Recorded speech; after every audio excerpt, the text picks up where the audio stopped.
Hey, beautiful souls. Welcome back to Honest Feminine. If you're new here, I'm so glad you found this space. This channel is all about real talk on relationships, self-love, and becoming the best version of yourself. No games, no manipulation, just honest guidance.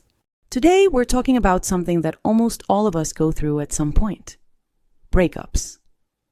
And specifically, what to do when you're wondering if there's a chance to get back together or if you should move on. Now, I know there's a ton of content out there about how to make your ex come crawling back or the no contact rule to manipulate them into missing you. And honestly, that stuff makes me so frustrated because relationships aren't games. Love isn't about manipulation, and your happiness shouldn't depend on winning someone back. So today I'm going to give you something different, a real, honest roadmap for what to do after a breakup, whether you end up back together or not. Because here's the truth. The goal isn't to get your ex back. The goal is to become so whole, so healthy, so genuinely happy that whatever happens, you win. Grab your favorite drink, get comfortable, and let's dive into this together. I promise you, by the end of this video, you're going to have clarity, hope, and a real plan forward. Let's go. Okay, so the breakup just happened. Maybe it was yesterday, maybe it was last week. Your heart is broken. You're crying in the shower. You're checking your phone every 5 minutes, hoping for a text. You're replaying every conversation, trying to figure out where it went wrong. First thing I need you to hear, that's completely normal. You're not weak, you're not pathetic, you're human. The worst thing you can do right now is try to suppress what you're feeling. Our culture tells us to get over it quickly, to move on, to not be too emotional. But suppressing emotions doesn't make them go away. It just makes them come out later in unhealthy ways. So for the first 48 hours, I want you to feel everything. Cry if you need to cry. Journal. Talk to your best friend for 3 hours. Listen to sad music, watch romantic movies, and sob. Whatever you need to do to process these emotions, do it. But, and this is important, do it consciously. Don't text your ex 47 times. Don't show up at their place. Don't post cryptic messages on social media. Feel your feelings, but don't make decisions from this emotional place. Here's a practical tip. Set a timer. Give yourself permission to be completely in your feelings for a specific amount of time each day. Maybe it's 1 hour in the morning and 1 hour at night. During that time, feel everything. Cry, journal, look at old photos if you need to.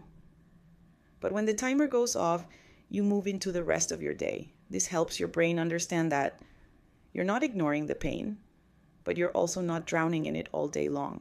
Once you've moved through that initial shock, it's time to get real with yourself. And I mean really real. Grab a journal. We're going to do some work here. Question 1. What actually went wrong? Not the surface level stuff. Not they were stressed or timing was bad. I mean the real issues. Was there a lack of communication? Did one of you avoid conflict? Were there unmet needs that never got voiced? Did values not align? Be honest. And here's the hard part. Be honest about your part in it too. I'm not saying the breakup was your fault, but in any relationship dynamic, both people contribute. Maybe you avoided difficult conversations. Maybe you expected them to read your mind. Maybe you gave up parts of yourself to keep the peace. Question 2. Were you truly happy? And I don't mean those peak moments, the amazing vacation, the inside jokes, the good days. I mean day to day. Were you genuinely at peace? Did you feel seen, heard, valued? Could you be your authentic self? Sometimes we're so focused on not wanting to lose someone that we forget to ask if being with them was actually making us happy. Question 3. What were the red flags you ignored? We all do this. We see things that bother us, and we explain them away. Oh, they're just going through a stressful time. They'll change once we move in together. It's not that big of a deal. Write down the red flags. Every single one you can remember. Not to demonize your ex, but to learn. Because if you don't recognize the patterns, you'll repeat them in the next relationship. Question 4. What did this relationship teach you about yourself? Every relationship, even the ones that end, teaches us something. Maybe you learned that you need more quality time than you thought. Maybe you discovered that you struggle with trust. Maybe you realize you have a pattern of choosing emotionally unavailable people. These lessons are gold. They're the roadmap to healthier relationships in the future. Weeks 2 to 4, the no contact period, but not for the reasons you think. Okay, so you've probably heard about no contact as a strategy to make your ex miss you. And yes, I'm going to recommend a period of no contact, but for completely different reasons. You're not doing this to manipulate them. You're doing this to heal yourself. Here's why space is crucial. 1. You can't heal a wound you keep touching. Every time you text them, stalk their social media, or ask mutual friends about them, you're reopening the wound. You're keeping yourself in that painful place. Space allows the healing to actually begin. 2. You need to remember who you are without them. In relationships, we often lose pieces of ourselves. We adapt to our partner's preferences, compromise on things that matter to us, dim our light to make them comfortable. Space gives you the opportunity to reconnect with yourself. 3. You need clarity that you can only get with distance. When you're emotionally entangled with someone, you can't see the relationship clearly. Distance gives you perspective. It helps you see what was real and what was fantasy. So what does healthy no contact look like? No texting, no calling, no just checking in. No social media stalking, and I mean it, block or mute if you have to. No asking mutual friends about them. No accidentally showing up places they'll be.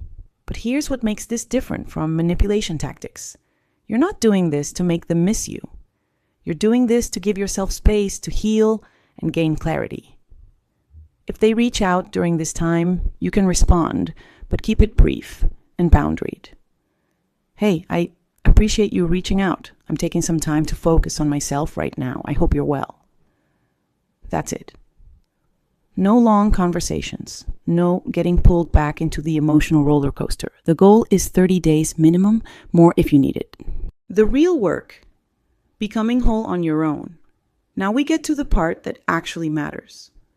Not the part where you plot to get your ex back, but the part where you become so genuinely fulfilled that you don't need them back to be happy. 1. Reconnect with your friendships. Chances are, during the relationship, some friendships got a little neglected. That's normal. But now is the time to invest in those connections again. Reach out to friends you haven't talked to in a while. Make plans. Be present. Real talk.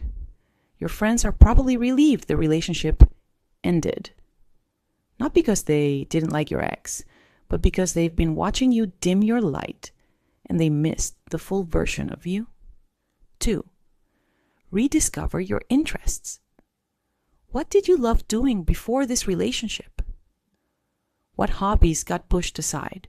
What dreams got put on hold? Maybe you loved painting but stopped because your ex thought it was a waste of time. Maybe you wanted to travel but they weren't interested. Maybe you wanted to take a dance class but felt self-conscious. Now is your time. Do the things that light you up, not to make your ex jealous. They probably won't even know about it, but because these things make you happy. 3. Invest in your growth. Consider therapy if it's accessible to you. A good therapist can help you understand your relationship patterns, work through attachment issues, and develop healthier ways of relating. Read books about relationships, communication, and emotional health. Listen to podcasts, take workshops, invest in understanding yourself and how to build healthy connections. 4. take care of your body?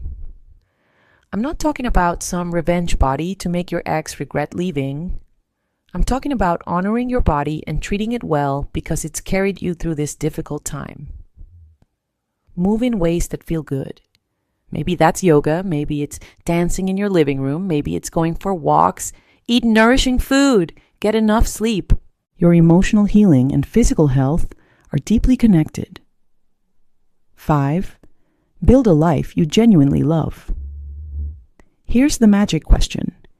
If you knew for certain that your ex was never coming back, what would you do with your life?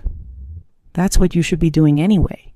Start that business, apply for that job, move to that city, book that trip, sign up for that class. Make the life you've been putting on hold. Because here's the truth. If you build a life that's dependent on someone else coming back to make it good, you're building on sand. But if you build a life that's genuinely fulfilling on its own, that's a foundation that nothing can shake. The questions you're probably asking, but what if I still love them? You probably do, and that's okay. Love doesn't disappear the moment a relationship ends. You might love them for months or even years to come. But love isn't enough to make a relationship work. You also need compatibility, communication, mutual respect, shared values, and effort from both people. You can love someone and still recognize that being with them isn't healthy for you. What if they're the one? Here's what I believe. There isn't just one person out there for you. There are potentially many people you could build a beautiful life with. The idea of the one keeps us trapped in relationships that aren't serving us because we're terrified we'll never find that connection again. But you will. If you had chemistry with one person, you can have chemistry with others. And next time, maybe you'll also have compatibility to communication and all the other things that actually make relationships last. If you do reconnect, doing it right. So let's say you've done the work. You've healed, you've grown, you've built a life you love. And let's say your ex reaches out, or you decide to reach out, and there's mutual interest in trying again. Here's how to do it in a healthy way. 1. Have the hard conversation. Before you jump back into relationship mode, you need to talk about what went wrong. Really talk about it. What were the core issues? What patterns kept repeating? What needs weren't being met? And most importantly, what would be different this time? If neither of you has changed or grown, you're just going to repeat the same painful cycle. 2. Start slow. Don't immediately go back to spending every day together. Rebuild slowly. Go on dates. Get to know each other again. You've both changed during this time apart. Make sure you actually like who each other has become. 3. Establish new patterns. Whatever patterns led to the breakup, you need to actively create new ones. If you struggle with communication, maybe you establish a weekly check-in where you both share how you're feeling.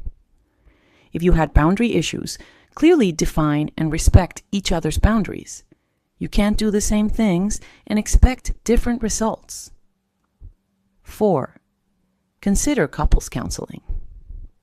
If you're serious about making it work, get professional support. A good couples therapist can help you navigate old wounds, establish healthy communication patterns, and build a stronger foundation. 5. Keep your own life. This is crucial. Don't abandon the life you built during your time apart. Keep your friendships, your hobbies, your goals. The relationship should enhance your life, not consume it. A healthy relationship is two whole people choosing to build a life together, not two half people clinging to each other for completion. The truth about getting them back. Okay, I know some of you have been waiting for me to give you the magic formula, the strategy to make your ex realize they made a mistake. So here it is. There is no strategy.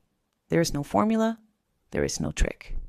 And honestly, that's good news, because if you could manipulate someone into being with you, what would you really have? A person who's there because you played the right games. That's not love.